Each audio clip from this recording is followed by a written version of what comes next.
Hello my dear friends, welcome to lucky education. और आज हम देखेंगे एयरवेज के बारे में। हम पढ़ रहे हैं ट्रांसपोर्टेशन चैप्टर नंबर अपना 7 चल रहा है, क्लास 7 ज्योग्राफी एनसीईआरटी का, जिसमें हम ट्रांसपोर्टेशन डिस्कस कर रहे हैं।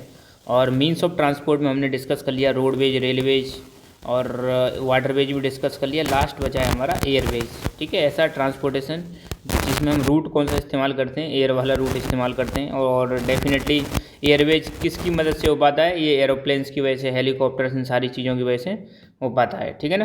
तो एयरवेज में हवा में क्या उड़ते हैं, हवाई जहाज़ उड़ते हैं। तो हवाई जहाज़, एरोप्लेन्स, प्लेन्स की सहायता से हम क्या क्या करते हैं, एक जगह से दूसरी जगह जाते हैं। यहाँ पर ये जो ट्रांसपोर्टेशन है, आप अगर देखोगे लंबी दूरी, आपको सपोज इंडिया से अगर यूएसए जाना है तो इससे जा सकते हो, बहुत जल्दी जा सकते हो। मतलब आप कह सकते हो जितने भी ट्रांसपोर्ट के मीडियम में, इसमें सबसे ज़्यादा जो फास्टेस्ट मोड है, सबसे जो तेज़ गति से आप एक जगह से दूसरी जगह जाने वाला जो ट्रांसपोर्ट है वो है एयरवेज। आप एक जगह से दूसरी जगह रोड के थ्रू जाओगे तो बहुत लंबा वक्त लगता है। इंडिया में भी मान लो आप जम्मू कश्मीर से कन्याकुमारी जा रहे हो तो रोड से जाने में बहुत वक्त लगता है। ट्रेन से जाने में थोड़ा सा वक्त कम हो जाएगा, मगर आप एरोप्लेन से जा रहे हो तो कुछ घंटों में ही आप एक जगह से दूसरी जगह जा सकते हो। तो फास्टेस्ट मोड है, कैसा मोड है, फास्टेस्ट वे ऑफ ट्रांसपोर्ट है कौन सा, एयरवेज। और इसको डेवलप किया गया था early 20th century. Early 20th century का मतलब है 1900 से 2000 के बीच में, ये हो तो हो गई 20th सेंचुरी। तो 1900 के बाद ही इसको क्या कर लिया गया था, डेवलप कर लिया गया था एयरवेज को।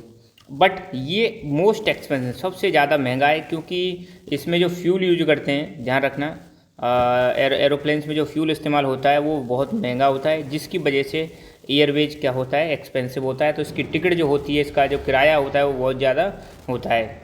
और अगर मान लो मौसम ख़राब है, वेदर कंडीशन कैसी है, बहुत ज़्यादा ख़राब है, जैसे फॉग या स्टॉर्म, ऐसी सिचुएशन है, तो ऐसे में एयर ट्रैफिक जो है वो अफेक्ट होता है। मतलब ऐसे में ये जो एरोप्लेन्स हैं उड़ते नहीं हैं। अगर मौसम साफ़ है तो ये बढ़िया चलता है। ये समस्या ये मौसम ख़राब हो जाता है तो ये फ़्लाइट्स जो हैं ये डिले हो जाती हैं, या हो सकता है कैंसिल भी करनी पड़ जाएँ। अच्छा, ये एकमात्र ऐसा साधन है। देखो कई बार क्या होता है, जैसे मान लो हिमालय वाला रीजन है, इंडिया में हिमालयन रीजन, माउंटेन वाला जो रीजन है, या कुछ जगह ऐसी होती हैं जहाँ पे ना तो रोड जाता है और ना ही रेलवे जाती है। ऐसी जगह पर पहुँचना है, या रिमोट एरिया में पहुँचना है, थर्ड डेजर्ट वाले एरिया में पहुँचना है, या बहुत लंबी दूरी पर पहुँचना है, तो वहाँ पर हमारे पास जो सक्सेसफुल ट्रांसपोर्टेशन है वो एयरवेज ही है। हालांकि वहाँ पे एरोप्लेन तो नहीं जाएगा, मगर हेलीकॉप्टर की मदद से हम कहीं भी जा सकते हैं, किसी भी जगह पर जा सकते हैं। कई बार तो बाढ़ आ जाती है, तो बाढ़ के टाइम पर आपने देखा होगा रोड भी ख़राब हो जाते हैं, रेलवे भी अफेक्ट हो जाती है, सारी चीज़ें रुक जाती हैं। तो उस समय सबसे बेस्ट और एफिशिएंट जो मोड है वो है एयरवेज। ठीक है ना।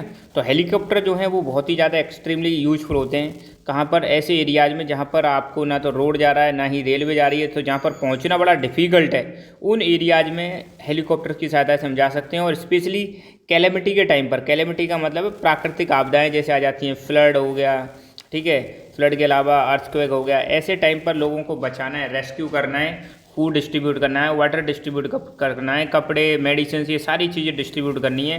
तो ऐसे समय पर जो सबसे ज़्यादा कारगर अपना मोड है वो है एयरवेज। ठीक है। तो इस समय में हम इस्तेमाल करते हैं हेलीकॉप्टर्स। प्लस मिलिट्री एरियाज में भी आपने देखा होगा, मिलिट्री भी बहुत सारे हेलीकॉप्टर का इस्तेमाल करती है। तो ये बहुत इंपॉर्टेंट है एयरवेज। ठीक है ना। और इसलिए हमारी एक अलग से फोर्स भी है जिसका नाम है एयर फोर्स। तो उसमें भी यही होता है, मतलब जो फोर्स होती है वो एयर में पेट्रोलिंग करती रहती है, हवा में पेट्रोलिंग करती रहती है, देश की बाउंड्री को प्रोटेक्ट करती है। इवन युद्ध के टाइम पर भी ये बहुत ज़्यादा हमारी क्या करते हैं, मदद करते हैं। ठीक है ना। तो ये हो गया हमारा एयरवेज। और कुछ इंपॉर्टेंट एयरपोर्ट्स के यहाँ पे नाम दे रखे हैं, जैसे न्यू दिल्ली इंडिया में है, मुंबई इंडिया में है, न्यूयॉर्क यूएसए में है, लंदन यूनाइटेड किंगडम में है, Paris France, Frankfurt Germany, Cairo ये इजिप्ट में है। ये इंपॉर्टेंट एयरपोर्ट्स हैं वर्ल्ड के। ठीक है।